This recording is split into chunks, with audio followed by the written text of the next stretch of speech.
Welcome, welcome. Baruch atah Adonai Eloheinu melech haolam asher kitshanu b'mitzvotav v'tzivanu la'asot b'divrei Torah. And I'm going to see what I can do with the screen share here. And let's see here. I don't know what this. No, okay. Here we are. So I'm going to open this up. And you can see that we are at Parshat Truma, which is the Parsha that begins the last several Parshiot of the book of Exodus. And this whole long ending towards the book of Exodus has to do with the construction of the tabernacle in its various ways. And it turns out here that we're in the middle of reading about the menorah. So I think you're going to be able to see this. Tell me if you can. So can you see the menorah now? I just switched over to a view of the menorah. Can you see it? Yes. Excellent, excellent. So here it is. This is one of the best representations of the menorah that I could find. And it's from a book called The Tabernacle by Rabbi Moshe Levine. This book was published quite a few years ago. I mean, probably maybe 40 years ago or more, and has these, the edition that I had back then was they actually had plates in the book. And this is one of the plates of the menorah here. And you can see its complexity. So we're actually in the midst of reading about it. I'm going to go back into the text and we'll see what we can do. Right. So the kaftor tachat shnei hakanim, and a helix or a knob after beneath two of the branches, mimena. It means of it, and I think there are two meanings to that. One is that the entire menorah was beaten out of one block, I believe it was a talent of gold, and it had to be beaten into this shape. And of course, we know that gold is malleable, and this is how it had to be made. So it was a very complex process, okay? The kaftor tachat shnei hakanim mimena. So, excuse me. The other mimena, meaning of it, I'm going to show you the picture now to show you. So this is the kaftor. I'm assuming you can see my cursor. I hope you can. Let me know. Can you see my cursor? Yes or no? Yeah. You do. Good. So this is the kaftor. And this is the kaneh, right? The branch. And we see that it is of it. And I think he's understanding that when it says of it, not only is it that it's all beaten out of one piece of gold, but that it also connects with the kaneh. There are some differing opinions about this, but you can see, again, a calyx, we're going to read this in a moment, right? And again, here. Okay? So I just want you to see.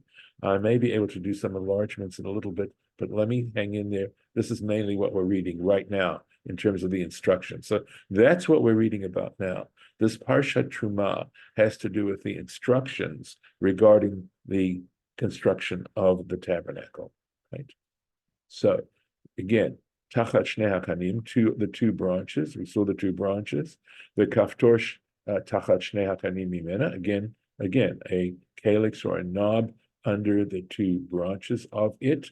The kaftor tachat shnei hakanim mimena. And again, these are instructions. That's why the writing is the way it is, and there's no abbreviation here of spelling it out, right? The sheshet hakanim, for the 6 branches, hayotzim min ha-menorah, that extend from the menorah. Again, I'm going to go back to the picture, right? Here are the 6 branches. There they are. And they extend from the menorah right here. So I think, these pictures are so helpful in terms of visualizing what these instructions are saying. So let's take a look. Extensive Rashi on this. The kaftor tachat shnei hakanim, right? And a knob underneath the 2 branches. Mitoch hakaftor hayu hakanim nimshachim. So he is saying that from the midst of this knob, the branches would extend mishnei tzideha, on its 2 sides, elach va'elach, on one side and another. And I'm going to show you what is he saying. He's saying that the branches extend from the knob. So he holds, we're following Rashi here, right? That the branches extend from the knob on either side, from it on Elech va'elech, on one side and the other. Okay. Kach shaninu b'melechet hamashkan. This is what we learned in the fabrication. There is a section that talks about the fabrication of the Mishkan, of the tabernacle, and he gives us the reference in the Talmud. It's tractate Menachot, page 29. Gova shel menorah yudchet tefachim. He says the height of the menorah was 18 handbreadths. So here we go. Haraglayim v'haperach shalosh tefachim. So let's see if we can figure this out. So let's go up here, right? So it looks like these are the raglayim, I think. He means the little legs, right? V'haperach, which would mean the blossom, and whether he means this here, this area here. Let me see if I can enlarge it for you so you can see the blossom. You can see their little pictures of petals. So he says this is 3 tefachim, 3 handbreadths. I'm going to get it back to its original size now. Okay, let's keep going, right? And see if this is working. Okay, let's keep going. Tefachim hu haperach ha'amud bayerech. He says that ha'amur bayerech, that is the flower that is stated in the base. So is this, so I'm struggling along, trying to figure this out as well. Is this perach here, or is this, I think in some ways, I'm leaning towards saying that this is the perach he's referring to on the base, because this is the base. Bayerech shene'emar, concerning which in Numbers 8 it says ad yerecha ad pircha, right? Until in the book of Numbers, chapter 8, it mentions the menorah and it says to its base, to its flower, utefachaim chalak. So he says, and 2 tefachs that are smooth. So let's again go back to the picture and see what it looks like. So this we're saying is 3 tefachs, and then he's saying tefachayim chalak. So unless he's referring to this, now we may need to reverse our opinion, right? Because maybe he's talking this about 3 tefachs, just up to here, right? And up to here is smooth, but we see from this point is smooth. But on the other hand, we've got this area here that we need to account for. And we do see that there are some diagrams of some kind of flower, some kind of vegetation here. So again, I'm not expecting this to be simple, okay? So he says 2 tefachs smooth, v'techa shabo gvi'ah me'arba gvi'im. So this is now clarifying what we're saying, and we're going to go back to that other opinion, right? So this is what he's talking about, because he's referring to this gvi'ah, right? And there are 4 of them. So 1, 2, 3, 4. So this must be what he is referring to, I believe. Now, we did call them something else, but let's just keep going, right? So, tefach shabo gvi'ah me'arba gvi'im. So a gvi'ah, I believe, a kaf, v'chaftor. Okay, so now I understand what he's talking about. Excuse me. Make sure I still have us together here. Okay, let's go. I'm sorry. I'm going to have to do something here. Hope I can get back in here. Sorry. Okay, let's go back to this. See if this will take me back. I did something that is, oh dear. Now I can't find the, Okay, can you see this now? But I'm afraid it looks like it's doing different things. Okay, so here is the Gebiah. This is the cup he's referring to. This makes sense now.